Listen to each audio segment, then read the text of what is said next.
Apa gawe ama? Dah kau dari baca-baca buku dengan dulu ini. Aku ada nak tanya dengan Wak Mak. Apa? Apa nak tanya nih, macam mana sejarahnya adat Melayu kerjaan Jambi ini? Buat kalau mau bagi buku ini, saya kalau mau bagi beli baca dulu buku ini. Itulah mau buku dan nak dibaca kapan ini tahu. Kadang-kadang lah terbeli mah, tapi ada macam seutuhnya Mak. Adat Jambi itu kan begini. Adat Jambi itu lahir seperti jalan setapak penarinya sejak 10.000 tahun yang lalu.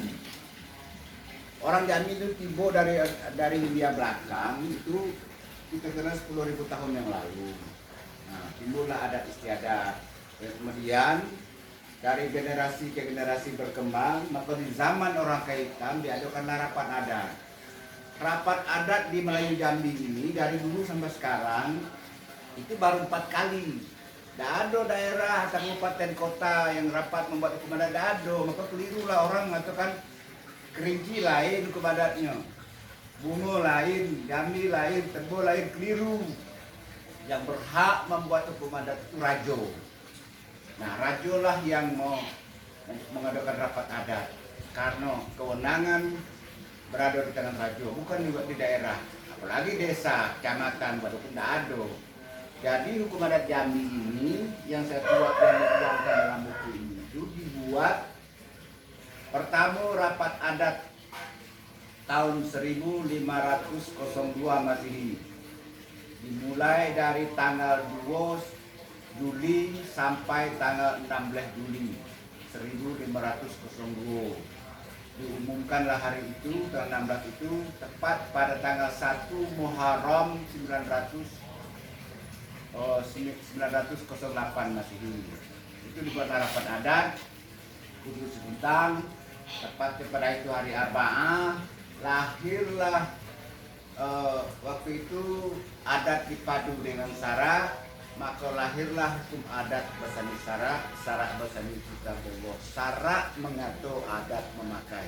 Artinya segala kejahatan dan pelanggaran yang ada di tengah masyarakat harus dihukum menurut adat. Karena hukum adat itu sifatnya elastis. Nah, itu yang pertama lahir rapat adat.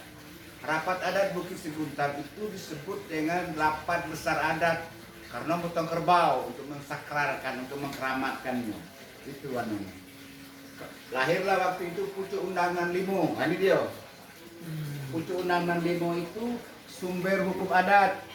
Nah, Titian Treh Tanggo Batu.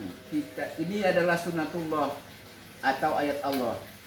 Kita tahu Titian Treh itu adalah ayat Allah yang berada dalam Al-Quran.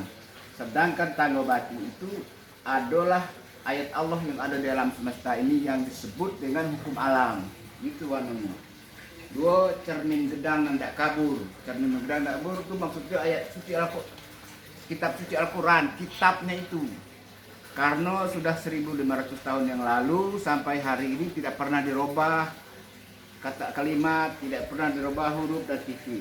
Itu dijadikan sumber hukum. Yang ketiga, lantak dalam tidak goyah, kaki tidak terganggu. Itu maksudnya adalah hadis Nabi. Hadis Nabi yang menjabarkan Al-Quran dan hadis Nabi yang bersifat tuntunan kepada seluruh umat manusia. Nah, itu sumber hukum adat. Kemudian kata mufakat, bila tidak ada dalam sunnatullah, bila tidak ada di dalam hadis Nabi, lalu orang membuat hukum yang menyimpang dari itu diambil harus kata mufakat. Kata mufakat itu bukan kata seiyo. Kata mufakat itu dikaji segala baik dan buruknya, segala sesuatunya itu. Artinya sudah dikaji, barulah diambil satu keputusan, berat air di pemuluh, berat kata di mufakat, dan tumbuh dari bumi baru dipakati, itulah dia. Nah, yang kelima, tak lapuk di hujan, tak lekang depan. Yang dimaksud tak lapuk di hujan itu adalah yang 4 itu harus dipakai terus. Pasal karena dipakai, karena ditempuh, baru karena dipakai. Yang 4 itu disebut tidak lekang depan, tidak lapuk di hujan.